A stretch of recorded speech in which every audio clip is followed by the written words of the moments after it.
Ini adalah WBCQ, menghadirkan Radio World's Last Chance kepada Anda dari Monticello, Maine, Amerika Serikat.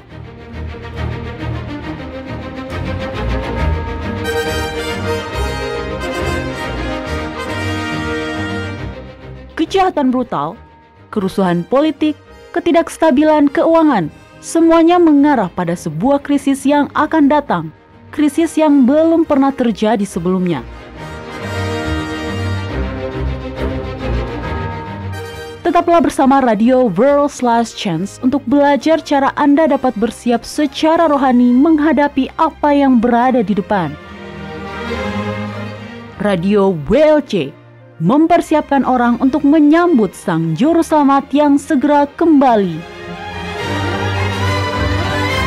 Shalom para pendengar sekalian dan selamat bergabung bersama kami di Radio WLC pada hari ini. Nah, masih bersama saya Mario Nugraha dan rekan saya Doni Alexander. Halo para pendengar, saya harap hari ini Anda berada dalam kondisi yang terbaik dan semoga apapun yang Anda lakukan pada hari ini akan menghasilkan hal-hal yang baik pula. Amin. Amin. Nah, saya ingin memberikan informasi singkat bagi para pendengar yang baru bergabung untuk pertama kalinya di Radio WLC.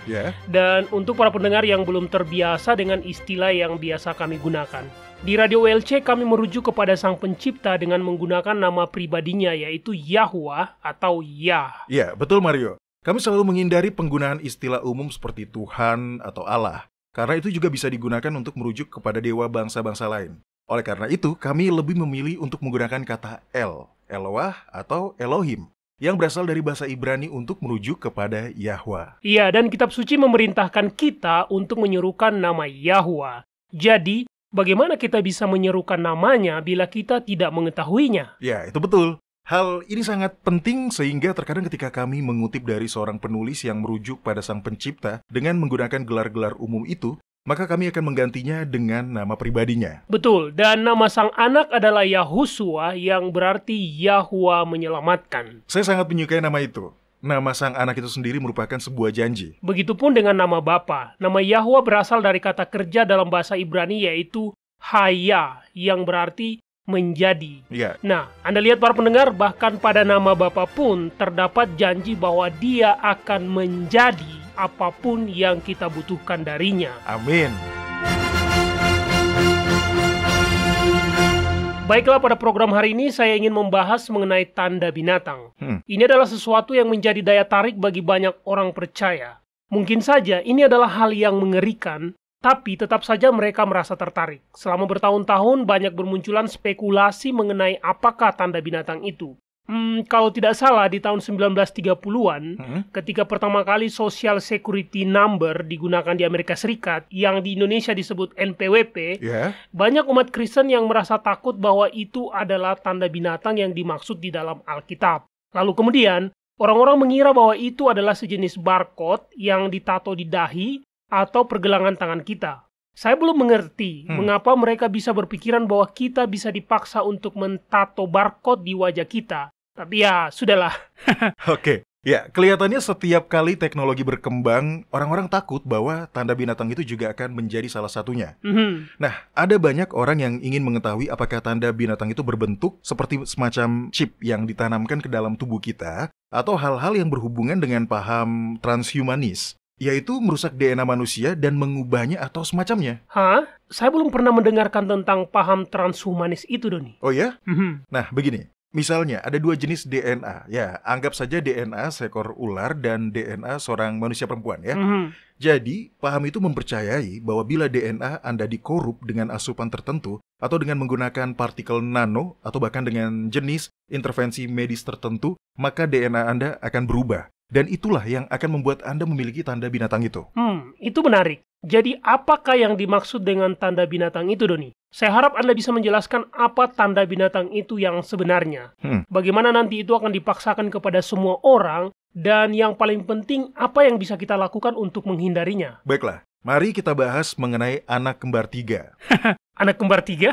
Iya. Pertanyaan saya, bagaimana orang tua mereka bisa membedakan anak-anaknya itu? Nah, bagaimana bila istri Anda melahirkan bayi kembar 3? Bagaimana Anda bisa membedakan anak-anak Anda itu? Mungkin saya akan bertanya pada istri saya, sayang, mana anak kita? yang ini siapa? Iya, Anda tidak bisa menjadikan istri Anda sebagai satu-satunya orang yang bertanggung jawab untuk mengetahui hal itu, Mario. Ngomong-ngomong, beberapa tahun lalu di Wales, sepasang suami istri bernama Karen dan juga Ian Gilbert dari kota Pontypool di Wales Selatan, mereka mendapatkan 3 bayi kembar identik. Wah, itu sangat jarang terjadi. Lalu bagaimana mereka bisa membedakan ketiga anak itu? Nah, begini, ketiga bayi mereka itu semuanya perempuan. Jadi untuk membedakan ketiganya, mereka memberikan semacam kode warna kepada ketiga anak tersebut, yaitu dengan mengecat kuku mereka dengan menggunakan warna yang berbeda-beda. Saya tidak bisa mengingat nama ketiga anak perempuan tersebut ya. Tapi anggap saja begini, misalnya salah satu dari ketiga anak perempuan itu bernama Madeleine. Jadi kukunya dicat dengan warna merah keunguan. Lalu seorang anak lainnya bernama Hazel. Kukunya dicat dengan warna hijau. Ya, jadi seperti itulah cara mereka untuk bisa membedakan ketiga anak perempuan mereka yang kembar identik itu. Itu adalah ide yang cemerlang. Itu lebih baik dibandingkan ide-ide yang pernah saya dengar sebelumnya. Ada seorang ibu yang menindik tulang rawan di bagian atas telinga anak-anak kembarnya, lalu memberikannya warna yang berbeda sebagai tanda. Saya juga pernah mendapatkan berita di mana sepasang orang tua menandai pantat mungil anak-anak kembarnya dengan tanda titik. Anak pertama diberi 1 titik, anak kedua diberi 3 titik, dan anak ketiga tidak diberikan tanda. Ya, sepertinya kita bisa menggunakan cara apapun ya untuk membantu kita dalam membedakan anak-anak kembar, Mario. Ya, saya bersyukur saya tidak memiliki anak kembar. Tapi Anda sudah bisa melihat masalahnya, yaitu identitas. Identitas yang tepat adalah hal yang sangat penting. Betul. Nah, permasalahan dalam topik tanda binatang itu adalah karena spekulasi-spekulasi yang Anda sebutkan tadi adalah salah.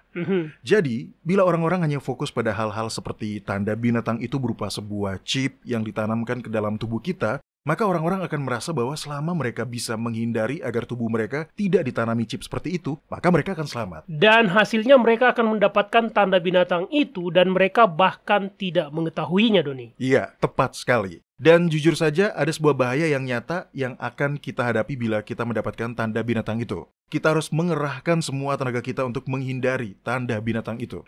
Tapi sebelumnya, kita harus tahu apakah tanda binatang itu, dan untuk mengetahuinya, kita harus mengidentifikasi pelakunya terlebih dahulu. Siapakah binatang itu? Apakah patung binatang itu? Dan kemudian kita akan bisa mengetahui apakah tanda binatang itu. Baiklah, mari kita buka kitab Wahyu pasal 13. Itu adalah pasal yang menarik yang di dalamnya dikisahkan mengenai 2 binatang. Satu binatang yang keluar dari dalam laut. Dan binatang yang satunya lagi adalah binatang yang keluar dari dalam bumi. Kita akan fokus pada binatang yang keluar dari dalam bumi. Karena itulah binatang yang akan memaksakan tanda binatang itu kepada orang-orang. Oke, tunggu sebentar Doni. Saya tahu kita tidak memiliki cukup waktu untuk menjelaskan topik mengenai binatang yang keluar dari dalam laut, tapi saya ingin meringkasnya saja. Binatang yang keluar dari dalam laut itu adalah simbol yang merujuk pada gereja Katolik Roma. Saya tidak bermaksud untuk menyakiti perasaan saudara-saudari kita dari Katolik yang sedang mendengarkan program ini. Ini bukanlah sebuah kritikan bagi orang percaya yang taat, yang akan melakukan semua hal yang mereka percayai sebagai hal yang benar. Saya juga tidak meminta para pendengar sekalian untuk langsung mempercayai perkataan saya. Saya tidak perlu melakukan itu, karena bukti-bukti yang ada di dalam kitab suci sudah jelas. Bila Anda ingin melihat bukti-bukti mengapa binatang yang pertama itu merupakan simbol dari paham Katolik, maka silakan kunjungi situs kami. Carilah artikel yang berjudul Binatang yang Keluar dari Dalam Laut. Kami juga memiliki beberapa video mengenai topik tersebut. Baiklah Doni, silakan dilanjutkan. Ya, terima kasih atas penjelasan Anda, Mario. Nah, pendengar, sebelum kita melanjutkan, mari kita mendefinisikan kata binatang yang digunakan di dalam kitab suci. Setiap kali Alkitab menggunakan sebuah simbol, maka kita akan selalu bisa mendapatkan penjelasannya dari kitab-kitab lain di dalam kitab suci. Sebelum kita membacakan kitab Wahyu pasal 13, mari kita buka kitab Daniel pasal 7, dan Mario tolong bacakan ayat 2 dan 3. Baiklah, nah ini dia. Kitab Daniel pasal 7 ayat 2 dan 3. Di dalamnya dikatakan, "Berkatalah Daniel demikian, pada malam hari aku mendapat penglihatan, tampak 4 angin dari langit mengguncangkan laut besar, dan 4 binatang besar naik dari dalam laut, yang satunya berbeda dengan yang lain." Baiklah, nah setelah ayat itu akan dijelaskan mengenai deskripsi keempat binatang itu dengan rinci.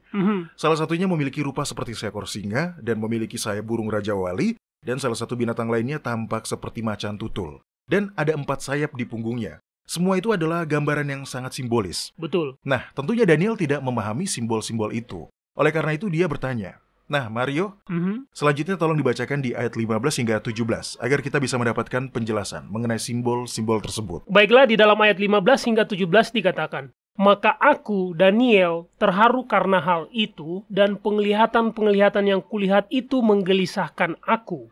Lalu kudekati salah seorang dari mereka yang berdiri di sana, dan kuminta penjelasan tentang semuanya itu. Maka berkatalah dia kepadaku, dan diberitahukannya lah kepadaku maknanya. Binatang-binatang besar yang 4 ekor itu ialah 4 raja yang akan muncul dari dalam bumi. Sesudah itu orang-orang kudus milik Yang Maha Tinggi akan menerima pemerintahan, dan mereka akan memegang pemerintahan itu sampai selama-lamanya, bahkan kekal selama-lamanya." Jadi, keempat binatang itu merupakan simbol dari pemerintahan-pemerintahan yang mendominasi dunia. Dan itu bukan hanya kekuatan geopolitik, tapi mereka semua adalah pemerintahan-pemerintahan yang telah berperang dengan Yahwa dengan cara memerangi orang-orang kudusnya. Jadi, dengan demikian, binatang yang akan memaksakan tanda binatang itu juga merupakan kekuasaan pemerintahan di dunia yang akan berperang dengan kerajaan sorga sebelum Yahusua kembali. Ya, tepat sekali, Mario.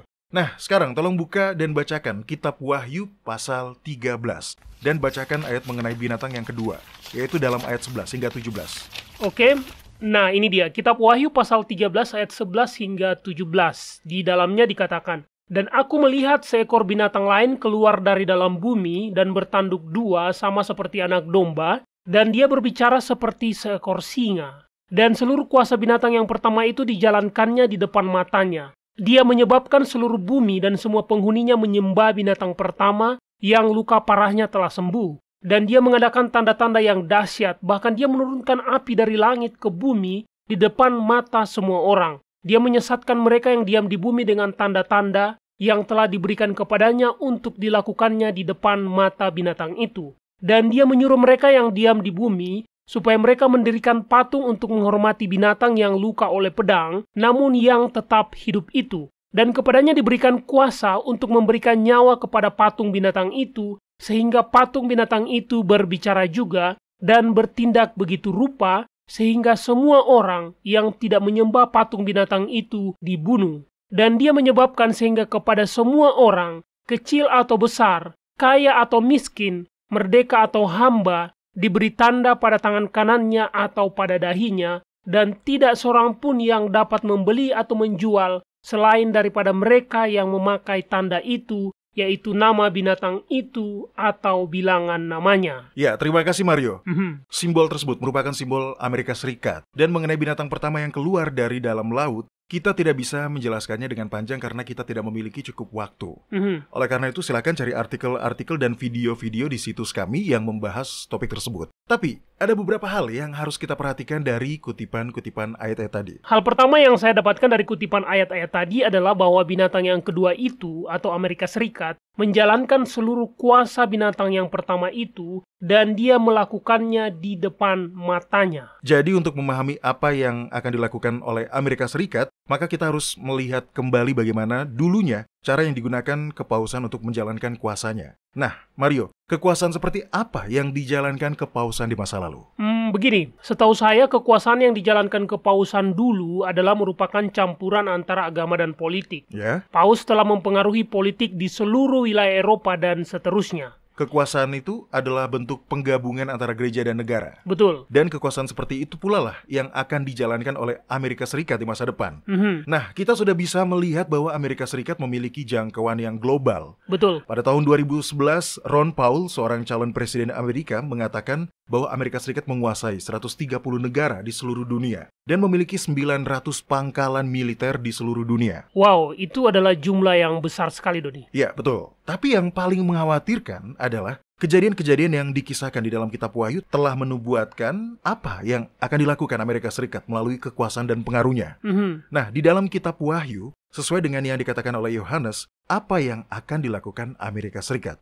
Dalam pasal 12 dikatakan, dia menyebabkan seluruh bumi dan semua penghuninya menyembah binatang pertama. Pemaksaan hari beribadah. Itu bukanlah hari beribadah yang sebenarnya. melainkan hari ibadah yang palsu. Lalu apalagi yang akan dilakukannya? Dia akan mengadakan tanda-tanda yang dahsyat dan dia akan menggunakan itu untuk menipu semua orang yang hidup di bumi. Ya, itulah yang akan menjadi langkah awal di mana tanda binatang itu akan dipaksakan kepada semua orang, yaitu dalam hal peribadatan. Dan seluruh dunia akan ditipu oleh tindakan Amerika Serikat. Jadi mereka akan mematuhi perintahnya untuk beribadah di hari yang telah ditentukannya. Oke, itu adalah sebuah lompatan yang jauh. Dari masa sekarang ini ke masa di mana Amerika Serikat akan menetapkan dan memaksakan hukum yang memerintahkan seluruh dunia untuk beribadah. Kita telah mengetahui dari nubuatan-nubuatan lainnya bahwa sekarang ini kita sedang menjalani hari-hari akhir. Nah, bagaimana nanti kita bisa mengalami hal itu, Doni? Oke. Sekali lagi saya katakan ini adalah tentang penyembahan.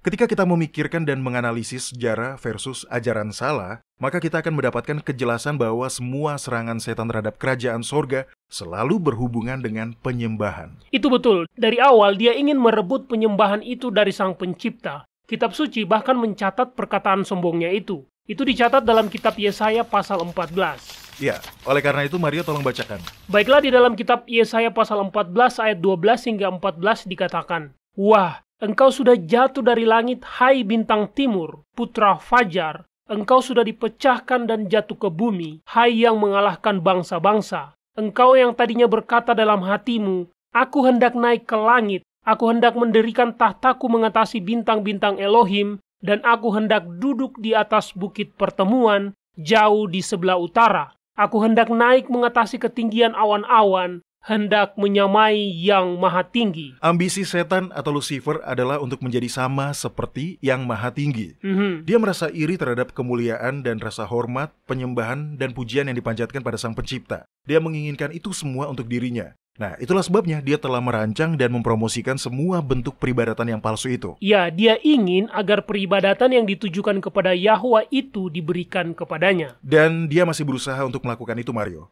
Itulah tujuan tanda binatang tersebut. Itu bukanlah sebuah kartu identitas atau semacamnya. Bukan sebuah tato atau chip yang ditanam ke dalam tubuh kita. Itu adalah penyembahan yang dicuri dari Yahwa yang kemudian dilakukan untuk ditujukan kepada setan. Betul. Baiklah para pendengar sekalian, kita akan rehat sejenak. Jadi jangan kemana-mana, kami segera kembali.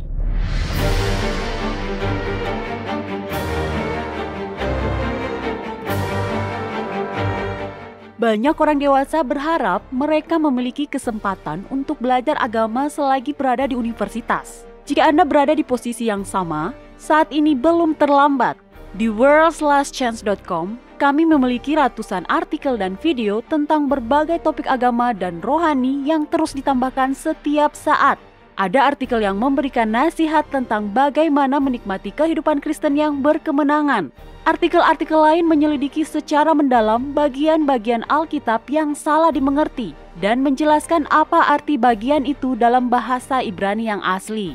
Kami juga menyajikan banyak artikel dan video tentang nubuatan.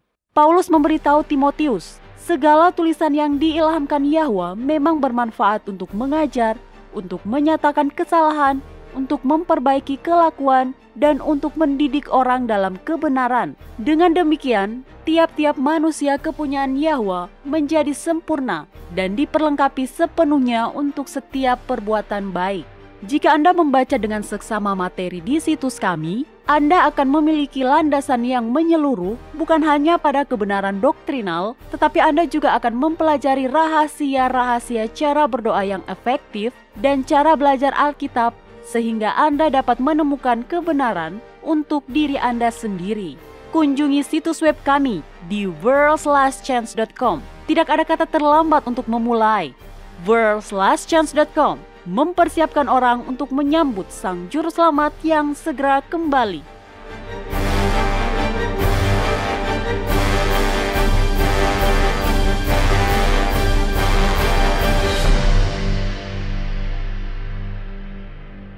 Baiklah para pendengar sekalian, kami telah kembali. Terima kasih karena masih bergabung bersama kami di Radio WLC. Nah Doni, mari kita bahas dengan lebih spesifik. Bila tanda binatang itu adalah penyembahan yang dicuri dari Yahwa dan itu menguntungkan setan, bagaimana dia akan membuat itu terjadi? Dia telah berhasil melakukannya. Hanya saja itu belum dipaksakan di seluruh dunia dengan ancaman hukuman mati. Itu belum. Jadi bisakah Anda menjelaskan bagaimana dia melakukannya? Tolong jelaskan dengan rinci, Doni. Oke, tentu saja. Yang perlu kita pahami adalah bahwa pemaksaan tanda binatang itu merupakan puncak dari sebuah proses. Itu bukanlah sesuatu yang terselubung. Tapi itu adalah sebuah proses yang dimulai sejak tahun 1884. Mari kita lihat bagaimana Yohanes menggambarkan proses tersebut. Di dalam kitab Wahyu pasal 13 ayat 13 dia mengatakan bahwa binatang yang keluar dari dalam bumi itu, yaitu Amerika Serikat. Betul. Binatang itu melakukan tanda-tanda yang dahsyat. Nah, Mario, tolong bacakan pasal 14 sekali lagi. Baiklah, di dalam ayat 14 dikatakan, dia menyesatkan mereka yang diam di bumi dengan tanda-tanda yang telah diberikan kepadanya untuk dilakukannya di depan mata binatang itu, dan dia menyuruh mereka yang diam di bumi supaya mereka mendirikan patung untuk menghormati binatang yang luka oleh pedang, namun yang tetap hidup itu. Jadi binatang itu menipu seluruh dunia dan ketika dia melakukannya, dia memberitahu mereka untuk mendirikan patung untuk menghormati binatang yang pertama itu. Binatang pertama itu adalah kepausan. Ya, betul. Dan itu terjadi di tahun 1884 ketika Amerika Serikat menjadi tuan rumah untuk konferensi Meridian Internasional di kota Washington DC. Konferensi tersebut menetapkan penanggalan internasional.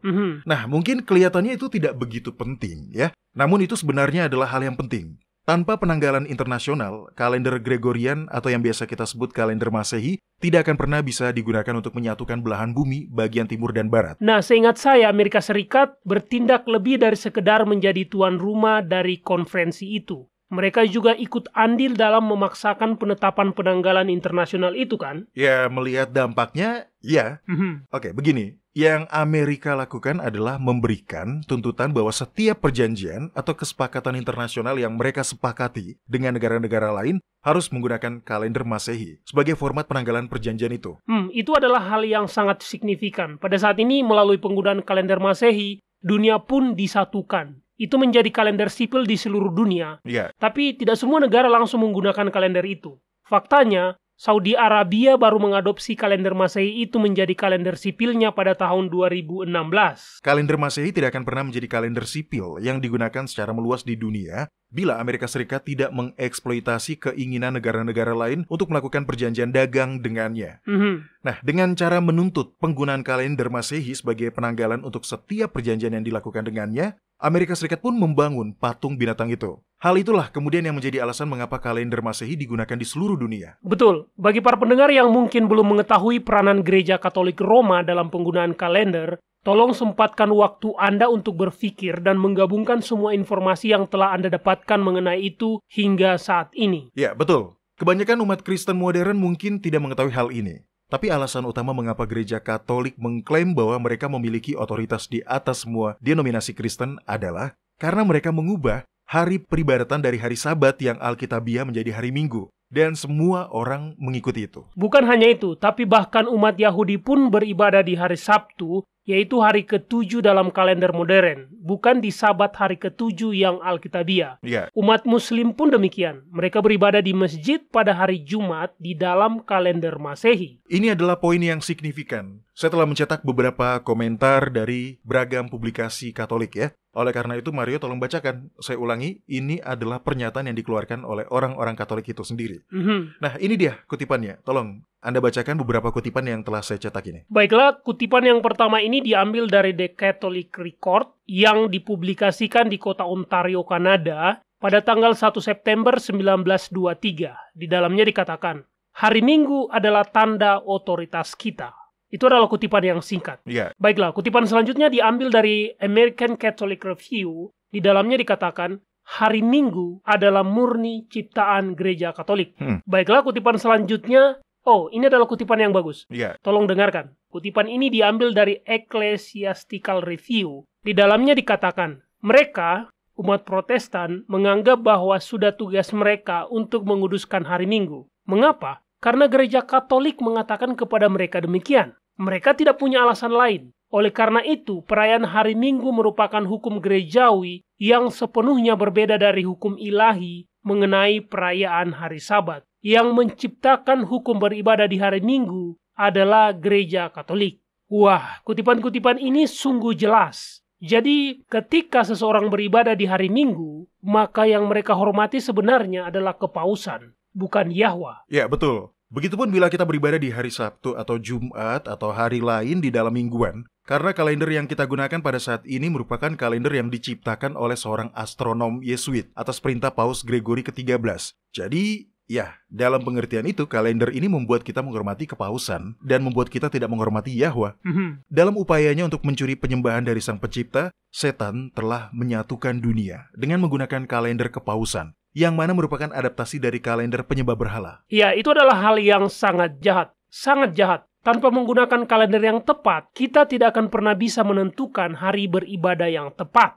Jadi, semua orang yang ingin beribadah kepada Yahwa namun menentukan hari beribadahnya dengan menggunakan kalender yang palsu ini, maka secara tidak sadar mereka sebenarnya memberikan penghormatan pada musuh Yahwa. Itulah sebabnya mengapa tindakan Amerika Serikat dalam menetapkan dan mempromosikan penanggalan internasional itu bisa dikatakan sebagai tindakan di mana mereka membangun patung binatang itu. Patung binatang itu telah dibangun. Itu sudah terjadi. Dan sekarang kita hanya menanti kapan pemaksaan hari beribadah itu akan terjadi. Baiklah, Mario, mari kita lihat dan bacakan ayat selanjutnya yang ada di dalam kitab Wahyu pasal 13, yaitu ayat 15. Apa yang dikatakan di dalamnya? Ayat 15 dalam kitab Wahyu pasal 13 mengatakan, "Dan kepadanya diberikan kuasa untuk memberikan nyawa kepada patung binatang itu, sehingga patung binatang itu berbicara juga dan bertindak begitu rupa, sehingga semua orang yang tidak menyembah patung binatang itu dibunuh." Nah, itu belum terjadi. Itu baru akan terjadi dalam waktu dekat. Kitab Wahyu pasal 9 telah mengungkapkan bahwa malaikat-malaikat setan akan menyamar menjadi alien. Mereka akan menyerang bumi dan menyebabkan kehancuran di mana-mana. Pada saat itulah Paus akan diminta untuk mewakili umat manusia untuk menegosiasikan perjanjian damai dengan para alien tersebut. Baru setelah saat itulah, setelah berhasil menyelamatkan bumi dari para alien palsu itulah, Paus akan bisa memerintahkan atau mempengaruhi pemerintah-pemerintah dunia untuk mengatur dan mengesahkan undang-undang untuk menghormati hari Minggu. Nah, bagaimana dia bisa melakukan itu? Hari Minggu memang merupakan hari beribadah bagi hampir semua orang Kristen. Tapi bagi umat agama lain itu bukan hari beribadah mereka. Apakah Anda bermaksud untuk mengatakan bahwa akan ada hukum beribadah di hari Minggu yang akan memaksa semua orang untuk beribadah di gereja pada hari Minggu, Doni?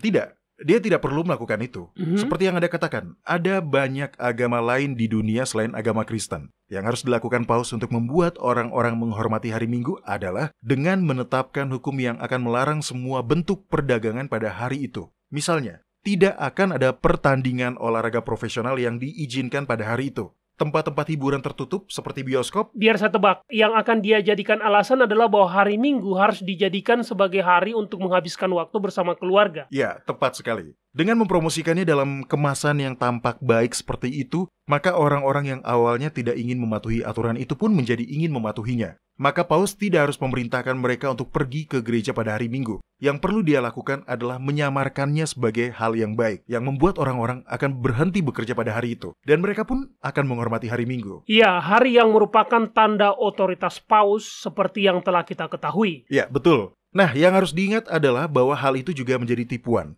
Setidaknya bagi umat Kristen, bahwa itu adalah hal yang harus dilakukan agar Yahwa melindungi mereka dari para alien itu. Maka itu akan memberikan sugesti pada orang-orang bahwa bila mereka tidak menaati peraturan tersebut, maka Yahwa tidak akan menyelamatkan mereka. Dan para alien itu pun akan kembali. Oke, itu adalah cara yang cerdas. Cara yang jahat tapi cerdas. Itu akan membuat semua orang berpikir bahwa keselamatan dan kesejahteraan mereka akan bergantung pada apakah mereka libur pada hari Minggu dan menjadikannya hari untuk menghabiskan waktu bersama keluarga. Maka tentu saja semua orang akan menaati peraturan itu. Tidak semua orang akan menaati aturan kepausan itu.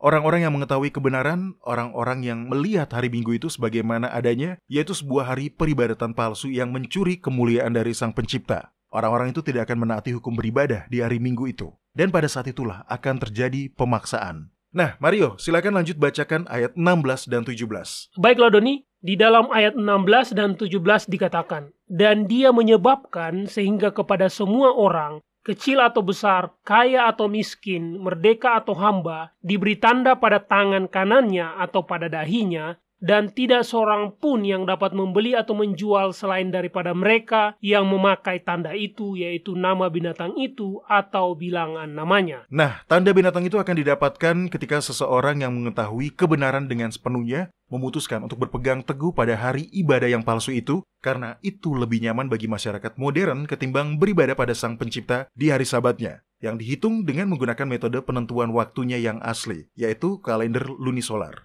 Tanda itu juga akan didapatkan ketika orang-orang berhenti bekerja pada hari Minggu hanya karena alasan bahwa hukum yang ada mengharuskan mereka untuk menghormati hari itu. Iya, pada dasarnya semua upaya untuk menghormati hari lain yang ditetapkan oleh setan itu justru menghormati setan itu sendiri. Tanda binatang itu akan sedikit berbeda di dalam setiap kultur dan wilayah. Tapi itu akan menjadi hal yang akan memaksa kita secara sadar untuk menentang hukum Yahwa. Iya, bagaimana hukum itu akan dipaksakan? Apakah Anda tahu, Doni? Begini, hukum itu akan dihubungkan dengan izin untuk membeli atau menjual. Itu sudah dikatakan di dalam ayat tadi. Betul. Tanpa izin untuk menjual, baik itu barang, jasa, keterampilan, dan lain-lain, bagaimana Anda akan mendapatkan nafkah? Dan tanpa izin untuk membeli makanan, air, listrik, bensin untuk kendaraan Anda, atau tiket kereta api, bagaimana Anda bisa bertahan hidup? Iya, itu adalah sanksi ekonomi. Pada awalnya, tapi karena orang-orang menolak itu dan tetap setia kepada Yahwa, maka pada akhirnya hukum itu akan semakin keras, sehingga pilihan Anda hanya dua, untuk menaati hukum itu, atau tetap menolaknya dan dihukum mati. Nah, Mario, silakan baca ayat ke-15 sekali lagi. Dan kepadanya diberikan kuasa untuk memberikan nyawa kepada patung binatang itu, sehingga patung binatang itu berbicara juga dan bertindak begitu rupa, sehingga semua orang yang tidak menyembah patung binatang itu dibunuh. Yang dimaksud dalam ayat itu bahwa patung itu berbicara juga adalah dia akan menetapkan undang-undang dan bertindak begitu rupa berarti membuat orang-orang menaatinya. Itu adalah pemaksaan.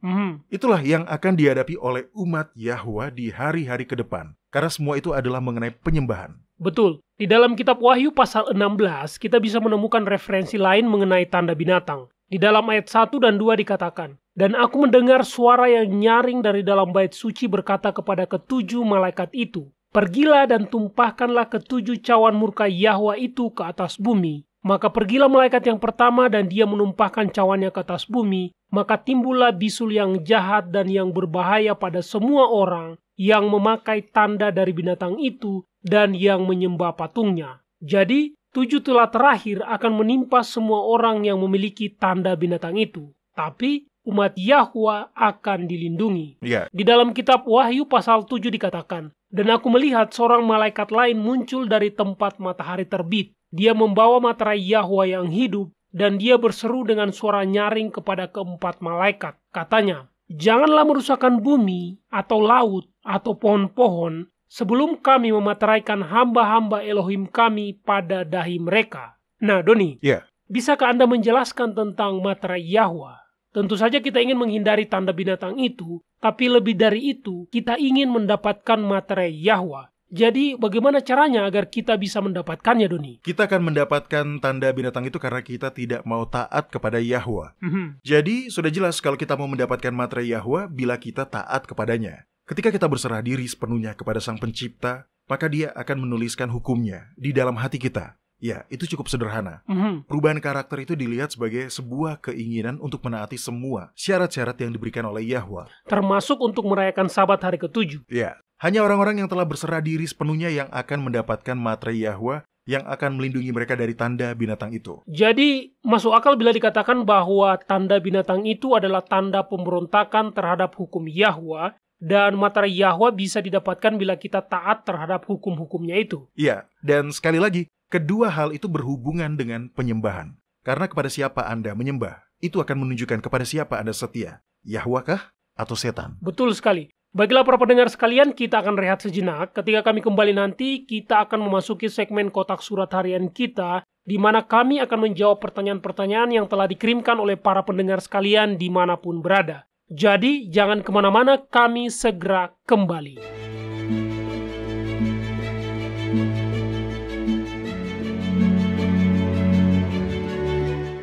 Jika Anda sudah berkomitmen untuk beribadah kepada Yahwa pada hari Sabat kudusnya yang ditentukan dengan kalender lunisolarnya yang ditetapkan pada masa penciptaan, World's Last Chance memiliki aplikasi yang dapat Anda gunakan baik di komputer maupun di smartphone Anda.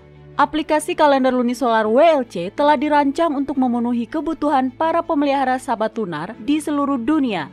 Kunjungilah website kami di worldslastchance.com. dan mulailah menggunakannya hari ini. Anda dapat mengaksesnya secara online dan mengunduhnya ke perangkat Anda atau bahkan memasangnya di website Anda sendiri. Aplikasi kalender Lunisolar WLC adalah sebuah bahan yang sangat baik bagi semua orang yang berkomitmen untuk menghormati hari-hari raya Yahwa.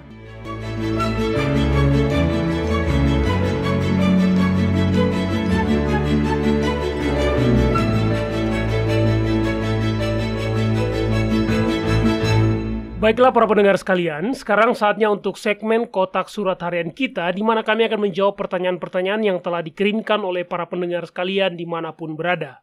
Nah, pertanyaan ini dikirimkan oleh Kun Kwan Jai di kota Chonburi, Thailand. Dia mengirimkan sebuah pertanyaan yang bisa dirasakan oleh semua orang. Dia menuliskan, seorang anggota keluarga saya telah memperlakukan saya dengan tidak adil. Saya tahu bahwa kita harus memaafkan semua orang yang telah melakukan kesalahan kepada kita agar kita bisa diampuni oleh Yahwa. Tapi bagaimana caranya? Apakah kalian bisa memberikan saran bagaimana saya bisa membuat diri saya memaafkan orang ini? Baiklah, Kwan Jai, pertama-tama, izinkan saya untuk mengatakan bahwa saya paham situasi Anda. Semua orang yang telah diperlakukan secara tidak adil juga pasti bisa merasakan yang Anda rasakan. Ya, saya juga bisa merasakan yang Anda rasakan itu. Anda tahu bahwa Anda harus memaafkan, tapi ada rasa takut yang membuat Anda merasa bahwa bila Anda memaafkan, maka itu berarti Anda membuka diri dan akan membiarkan diri Anda disakiti lagi. Di sisi lain, Anda juga merasa takut, karena bila Anda tidak memaafkannya, maka Yahwa tidak akan mengampuni Anda. Jadi, Doni, apa yang harus kita lakukan dalam situasi seperti itu? Baiklah, mari kita mulai dengan membacakan kitab Matius pasal 6 ayat 14 hingga 15. Itu adalah kutipan ayat yang menjelaskan cara untuk merespon rasa takut itu. Mario, tolong bacakan. Baiklah, di dalam kitab Matius pasal 6 ayat 14 hingga 15 dikatakan, karena jikalau kamu mengampuni kesalahan orang, Bapamu yang di sorga akan mengampuni kamu juga. Tetapi jikalau kamu tidak mengampuni orang, Bapamu juga tidak akan mengampuni kesalahanmu. Dari situlah banyak tekanan yang kita rasakan. Setan datang dan membuat kita takut bahwa bila kita tidak memaafkan, maka kita tidak akan diselamatkan. Tapi saya ingin mengatakan bahwa hal ini sama dengan hal-hal lainnya yang berhubungan dengan keselamatan. Kita tidak bisa melakukannya sendirian. Ketika seseorang telah melukai kita, betul-betul melukai kita, ketika kita masih merasa sakit atau setidaknya masih merasakan dampak negatif oleh apa yang telah dilakukan orang itu kepada kita, maka terkadang kita tidak akan bisa membuat diri kita untuk mengampuni orang tersebut. Betul, jadi apa yang harus kita lakukan? Karena hal terakhir yang ingin kita lakukan adalah membuka diri, dan itu memberi peluang bagi diri kita disakiti lagi, atau dimanfaatkan seperti itu lagi. Ya, ada beberapa hal yang menurut saya berhasil untuk mengatasi itu. Tapi pertama-tama, mari kita selesaikan rasa takut kita untuk memaafkan. Karena kita takut bahwa kita akan dilukai lagi bila kita memaafkan. Ya, itu tidak betul. Memaafkan bukan berarti bahwa Anda menyangkal kenyataan bahwa Anda telah dilukai. Anda masih merasa terpanggil untuk memberikan maaf, dan itu berarti bahwa, ya, Anda telah dilukai. Rasa maaf tidak akan pernah bisa menyangkal itu.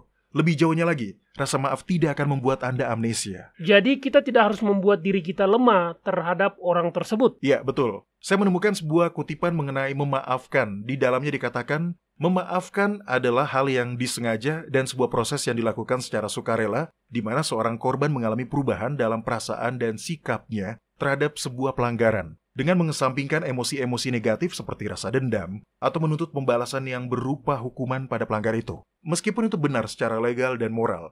Nah, apakah ada hal di dalam definisi itu yang menyebutkan bahwa kita harus melakukan rekonsiliasi?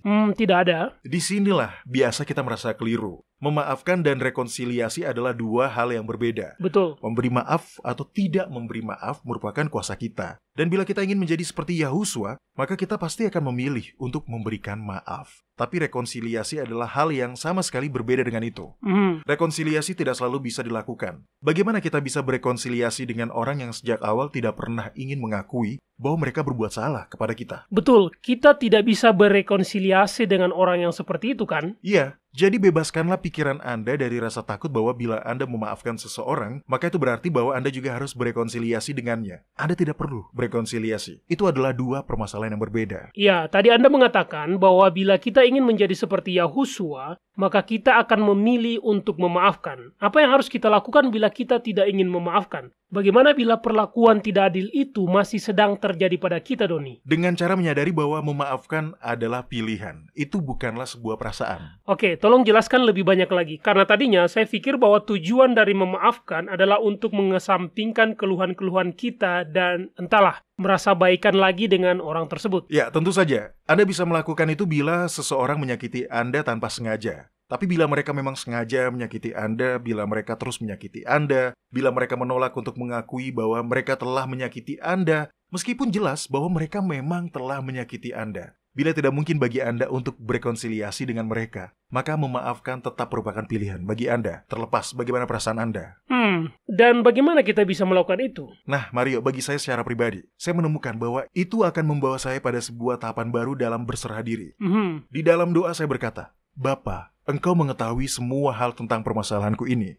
Engkau tahu bahwa saya telah dilukai. Engkau tahu bahwa pada saat ini tidak mungkin saya melakukan rekonsiliasi. Engkau berfirman bahwa saya harus bisa memaafkan. Jadi baiklah, saya akan memaafkan. Saya memilih untuk memaafkan orang ini. Saya merasa bahwa saya tidak ingin memaafkan, tapi tetap saja saya akan memaafkannya. Saya berserah pada kuasamu untuk mengubah perasaan saya ini. Lalu apa yang terjadi, Doni? Dengan cepat saya merasakan sensasi damai yang belum pernah saya rasakan sebelumnya mengenai situasi itu.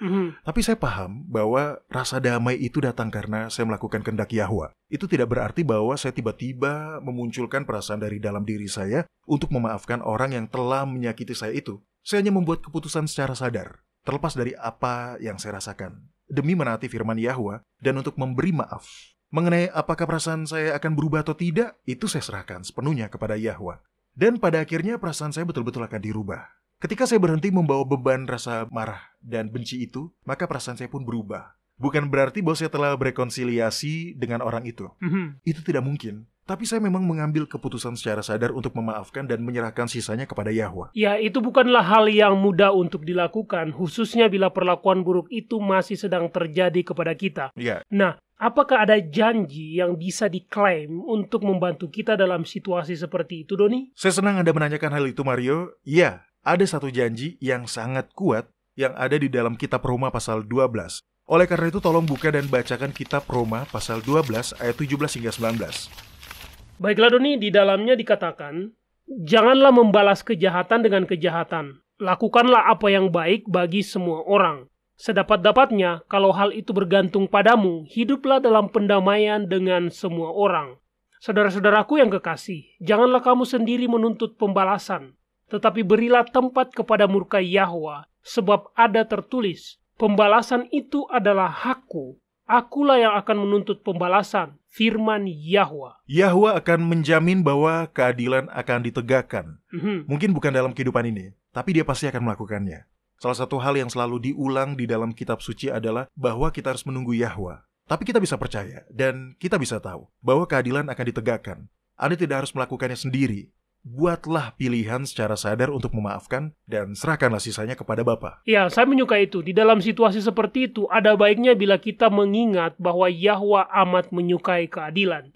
Hal lain yang baik untuk diingat adalah bahwa keadilan Yahwa itu sempurna. Tidak lebih dan tidak kurang. Itu sempurna. Dan dia memiliki cara untuk mendapatkan keadilan yang tidak bisa kita dapatkan. Baiklah, masih ada waktu untuk menjawab satu pertanyaan lagi. Ya. Pertanyaan ini dikirimkan oleh Jerry Hansen di kota Bergen, Norwegia. Dia menulis, bila seorang pendeta membaptis seseorang namun tindakan-tindakan yang dilakukan pendeta itu tidak sesuai dengan firman Yahwa, apakah itu berarti bahwa pembaptisan saya itu tidak sah? Baru-baru ini saya mengetahui bahwa pendeta yang membaptis saya tahun lalu memiliki hubungan gelap dengan sekretaris gereja yang sudah berlangsung sejak lama. Oke, begini. Tentu saja, bila seseorang akan dibaptis, maka secara ideal, dia akan mencari seseorang yang menjalani hidup sesuai dengan ketetapan Yahwa untuk membaptisnya. Tapi yang Jerick tanyakan itu adalah hal yang berbeda. Dengan iman yang baik berdasarkan informasi yang dia miliki pada saat itu, dia ingin dibaptis. Bapa menerima tindakannya itu karena itu adalah bentuk penyesalan atas dosa-dosa yang pernah dilakukan. Dan karena imannya untuk bertobat dalam jasa darah Yahuswa. Yahwa membaca hatinya. Pembaptisan adalah simbol penyucian. Simbol kematian kita dengan Yahuswa, agar kita bisa dibangkitkan dengannya di kehidupan yang baru. Betul. Karena dia memiliki keinginan untuk mengikuti Yahwa, maka pembaptisan Jerick itu masih sah. Ketidaktahuannya akan dosa tersembunyi pendeta itu tidak membatalkan pembaptisannya. Ya, apakah ada alasan yang bisa menyebabkan seseorang harus dibaptiskan ulang, Doni? Ya, tentu saja. Bila seseorang telah tersesat dan menjalani hidup yang penuh dosa, memilih untuk memberontak terhadap hal yang dia ketahui adalah benar, namun kemudian bertobat kepada Yahwa, maka terkadang orang itu ingin dibaptis ulang karena hal tersebut. Itu adalah sebuah pernyataan umum mengenai iman terhadap pengampunan Yahwa. Itu juga bisa terjadi bila seseorang dibaptis di bawah kepercayaan terhadap ajaran-ajaran salah. Misalnya kepercayaan terhadap ajaran ketuhanan Tritunggal, maka dia bisa dibaptiskan ulang. Tapi, sekali lagi ingat, tujuan pembaptisan adalah untuk secara publik dan secara simbolik ikut terlibat dalam kematian dan kebangkitan Yahuswa. Betul, di dalam kitab Galatia pasal 2 ayat 20 dikatakan, Aku telah disalibkan dengan Kristus, namun aku hidup, tetapi bukan lagi aku sendiri yang hidup, melainkan Kristus yang hidup di dalam aku, dan hidupku yang kuhidupi sekarang di dalam daging adalah hidup oleh iman dalam anak Yahwa yang telah mengasihi aku dan menyerahkan dirinya untuk aku. Ya, tepat sekali. Manusia cenderung untuk menjadi lebih legalis dibandingkan Bapa.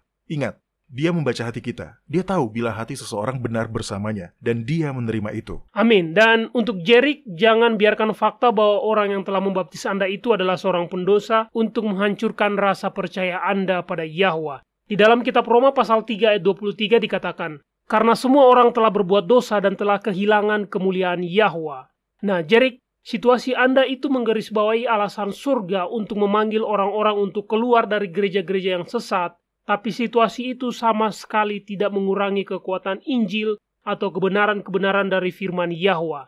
Jangan biarkan iman Anda untuk terguncang seperti itu, Jerik. Ya. Baiklah para pendengar sekalian, sekian waktu kita untuk segmen Kotak Surat Harian kita pada hari ini. Tapi jangan lupa untuk terus mengirimkan pertanyaan-pertanyaan dan komentar-komentar Anda. Kunjungi situs kami di worldslastchance.com. Pilih bahasa Indonesia dan klik hubungi kami. Nah, jika kami tidak sempat untuk menjawab pertanyaan Anda secara langsung melalui siaran radio ini, maka silakan melihat bagian tanya jawab di situs kami.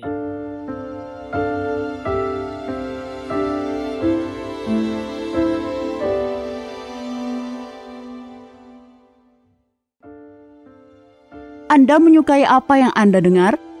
Kunjungi situs kami di worldslastchance.com untuk mendengarkan episode-episode lain dari program radio kami. Radio World's Last Chance mempersiapkan orang untuk menyambut Sang Juru Selamat yang segera kembali.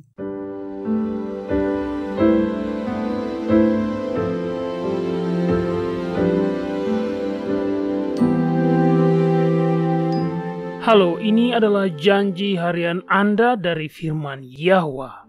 Kondisi kehidupan dari Narayanan Krishnan sangat baik. Dia adalah seorang koki yang memenangkan penghargaan dari jaringan Taj Hotel di Bangalore. Dia termasuk dalam daftar sedikit orang yang berkesempatan mendapatkan pekerjaan berprofil tinggi di negara Swiss. Nah, pada suatu hari, dalam sebuah kunjungannya ke sebuah kuil di Madurai, Krishnan melihat pemandangan yang mengejutkan yang mengubah hidupnya selamanya.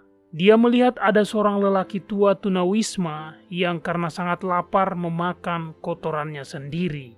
Krishnan begitu tersentuh menyaksikan sekilas pandang penderitaan manusia sehingga dia meninggalkan rencana karirnya.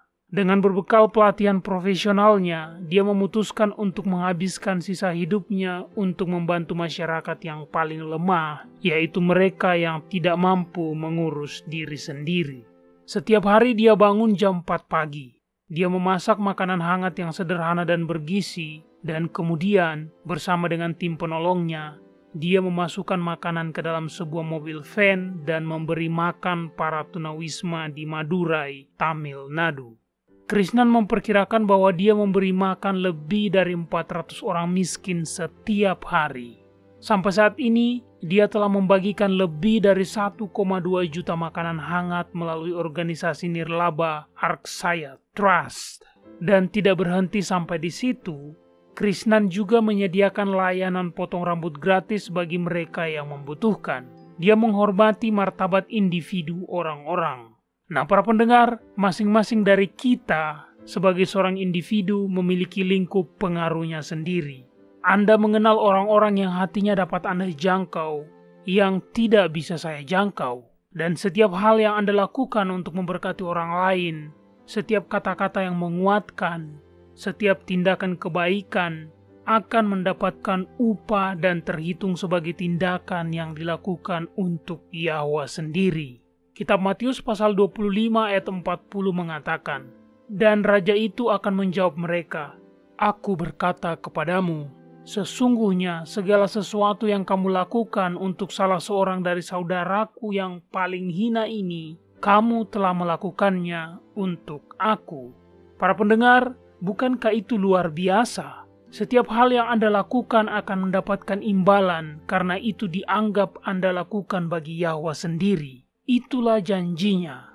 Klaimlah.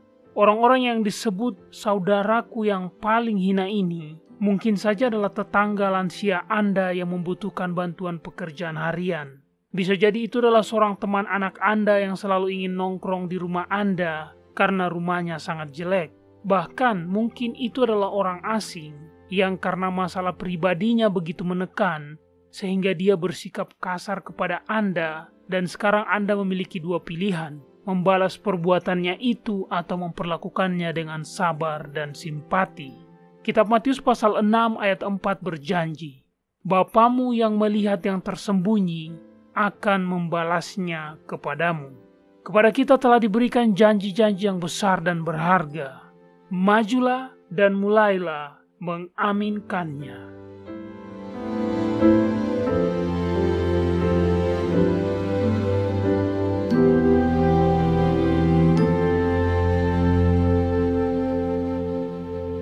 World's Last Chance berdedikasi untuk mempersiapkan orang menyambut Sang Juru Selamat yang segera kembali. Acara siaran radio harian kami tersedia dalam 7 bahasa berbeda dari seluruh dunia dan masih banyak bahasa-bahasa lain lagi yang akan mengudara. Video-video dan artikel-artikel kami telah diterjemahkan ke dalam lebih dari 30 bahasa berbeda. Dan kami tidak hanya fokus pada salah satu poin pengajaran. Kami bersedia untuk bekerja sama dengan surga untuk membawa semua kebenaran ke dunia. Artikel-artikel dan video-video kami mencakup berbagai topik-topik penting pada pertumbuhan dan pembangunan dari perjalanan kekristenan. Kami menghadirkan materi yang mencakup kesalehan praktis di dalam kehidupan sehari-hari, doktrin Alkitabiah yang benar-benar hanya didasarkan pada firman Yahwa, kalender Sang Pencipta, dan nubuatan akhir zaman yang penting untuk Anda ketahui. Kami bahkan membahas berbagai macam angin pengajaran yang palsu yang telah digunakan oleh setan untuk menipu banyak orang, dan mengungkapkan mengapa itu salah dan apa yang benar berdasarkan Alkitab. Kunjungilah kami hari ini di worldslastchance.com. Pelajarilah kebenaran di hari-hari terakhir ini.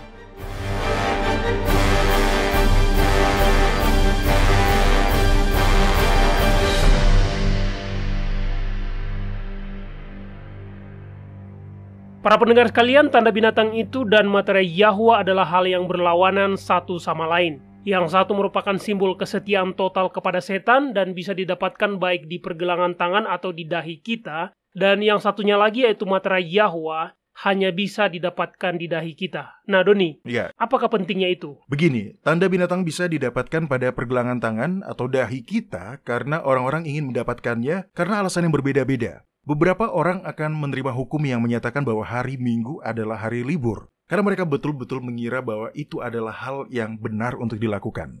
Sementara orang-orang lainnya akan menerima tanda binatang itu bukan karena mereka telah diyakinkan secara intelektual, tapi karena mereka ingin merasa nyaman. Menaati hukum adalah hal yang bijaksana untuk dilakukan, tapi mereka merasa bahwa menaati hukum adalah hal yang membuat mereka merasa tidak nyaman. Jadi meskipun mereka tahu bahwa hari Minggu bukanlah hari yang kudus, mereka akan tetap menaati aturan itu karena bagi mereka itu lebih mudah dan lebih nyaman untuk dilakukan. Iya, mereka menaatinya karena itu lebih mudah dilakukan. Ya, tepat sekali. Bedanya, materai Yahwa hanya bisa didapatkan pada dahi kita. Karena hanya orang-orang yang berkomitmen sepenuhnya pada Yahwa, hanya orang-orang yang telah berserah diri sepenuhnya, dan yang telah mengizinkannya untuk menciptakan ulang merekalah yang bisa mendapatkannya. Mereka telah berserah diri sepenuhnya. Kehidupan mereka ada bersama dengan Kristus di dalam Yahwa. Mereka adalah satu dengannya. Itu mengingatkan saya dengan kitab Filipi pasal 2 ayat 5 yang mengatakan, "Hendaklah kamu dalam hidupmu bersama menaruh pikiran dan perasaan yang terdapat juga dalam Yahusua." Dan bagaimanakah pikiran Yahusua yang telah dia perlihatkan selama dia hidup? Pikirannya diserahkan sepenuhnya kepada kehendak Bapanya, dan itu adalah ketaatan yang total dan sempurna. Maka seperti itu pula lah yang akan diperlihatkan oleh orang-orang benar. Ketika hukum mengharuskan kita untuk menghormati hari Minggu, maka orang-orang benar akan menolak itu karena mereka tahu bahwa bila mereka menaati aturan itu, maka itu berarti mereka tidak menghormati Sang Pencipta mereka. Dan menghormati Yahwa, menaatinya adalah hal yang penting bagi kehidupan orang-orang benar. Itu menjadi lebih menarik bila Anda membahasakannya seperti itu, Doni. Kalender akan terasa lebih dari sekedar metode perhitungan waktu semata. Kalender lunisolar yang ditetapkan di masa penciptaan merupakan satu kesatuan dengan hukum ilahi, karena tanpa itu, maka tidak akan mungkin kita bisa memperhitungkan hari-hari kudus Yahwa yang masih berlaku. Semua orang yang menjalani hidup mereka dengan menaati hukum ilahi dan mendapatkan materai Yahwa akan mengatur hidup mereka dengan menggunakan kalender asli untuk beribadah kepada Sang Pencipta mereka sesuai dengan hari-hari yang telah Dia tentukan. Ya, sebuah metode perhitungan waktu yang palsu tidak akan bisa digunakan untuk menetapkan hari-hari kudus surga. Ya, betul. Jadi, semua orang yang beribadah di hari yang dihitung dengan menggunakan sistem penghitungan waktu yang palsu akan mendapatkan tanda binatang itu.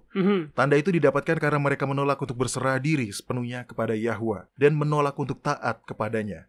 Itu adalah bentuk pikiran yang telah dikuasai oleh setan, yaitu pikiran yang ingin memberontak. Itulah sebabnya penting bagi kita untuk mulai mempelajari permasalahan ini sekarang juga, di hari-hari tenang yang tersisa ini. Karena ketika serangkaian kejadian yang telah dinubuatkan melalui peniupan sangkakala itu telah terjadi, maka kita tidak akan memiliki cukup waktu lagi untuk mempelajari hal ini secara mendalam. Betul, sifat-sifat asli kita hanya bisa diungkap ketika kita sedang mengalami krisis. Sifat-sifat asli kita itu tidaklah dikembangkan, tapi diungkapkan. Di hari-hari ke depan nanti, ketika hukum mengatakan, patuhilah hukum-hukum buatan manusia ini atau Anda akan celaka, maka satu-satunya jalan kita bisa tetap beriman dan setia kepada Yahwa adalah bila kita telah membiasakan diri untuk menaatinya dari sekarang. Iya, itu sangat betul. Dan hanya sedikit orang yang menyadarinya. Yahwa mengirimkan peringatan-peringatan ini kepada kita karena konsekuensi dari mendapatkan tanda binatang itu adalah hal yang sangat mengerikan. Itu memiliki konsekuensi-konsekuensi eksternal.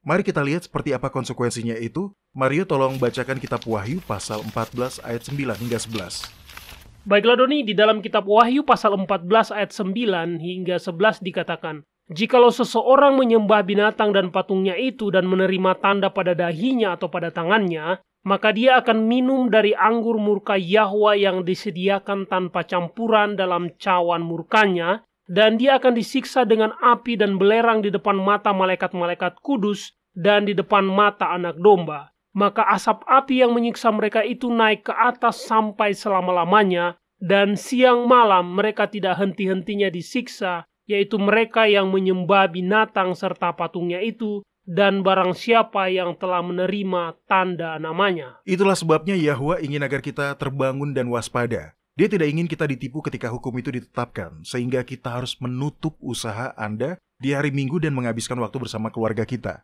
Itu bukanlah hal yang baik bagaimanapun mereka mengemasnya, karena itu bertujuan untuk menghormati hari yang tidak menghormati Yahwa. Ya, bagi orang-orang yang menginginkan kehidupan abadi bersama Yahwa, ini adalah hal yang harus dipelajari, yaitu untuk mengetahui persyaratan Yahwa dan mengenalnya secara pribadi.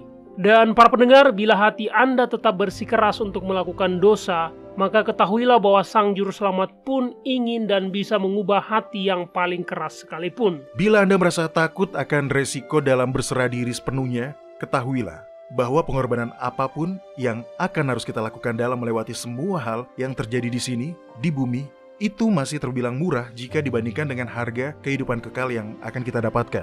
Nah, sekarang, selagi kita masih memiliki waktu, sebaiknya kita memilih untuk berserah diri pada Yahwa dan menaatinya apapun resikonya. Dia akan mengubah pikiran orang-orang yang datang kepadanya dengan iman. Betul, kehidupan abadi, kenikmatan-kenikmatan yang tidak terhingga adalah upah yang menanti orang-orang yang mendapatkan materai Yahwa dan yang mengalahkan binatang itu, patung binatang itu, dan tanda binatang itu.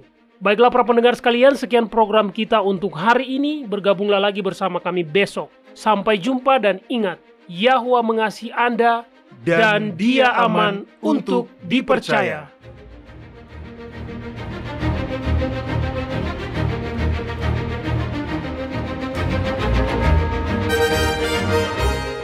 Anda baru saja mendengarkan Radio WLC. Program ini serta episode Radio WLC yang lain tersedia untuk Anda unduh di situs kami. sangat baik untuk dibagikan pada para sahabat Anda yang mempelajari Alkitab. Ini juga sumber yang bagus bagi orang-orang yang beribadah kepada Yahwa sendirian atau di rumah. Jika Anda ingin mendengarkan program radio WLC, kunjungi situs kami di worldslastchance.com. Klik ikon radio WLC di bagian kanan atas beranda. Di sini Anda dapat mengunduh episode dalam bahasa pilihan Anda. Tersedia juga artikel dan video dalam berbagai bahasa. Bergabunglah bersama kami besok untuk menerima berbagai pesan kebenaran lain di WBCQ yang mengudara pada gelombang 31 meter di frekuensi 9330 kHz.